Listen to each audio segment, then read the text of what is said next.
Hola a todos y bienvenidos otra vez a nuestra sección de Team Idioms. Vamos a hablar de un idioma en especial esta vez, que es barking up the wrong tree.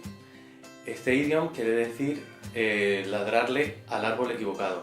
Es una situación en la que nos imaginamos que somos un perro, que hemos visto un gato, pero que no le estamos ladrando al árbol que tiene el gato.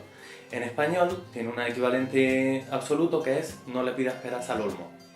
Se usa pues igual que nuestra expresión para pedirle cuando le pides algo a una persona que no es la correcta o cuando le pides algo a una persona que no tiene la capacidad de darte lo que tú necesitas.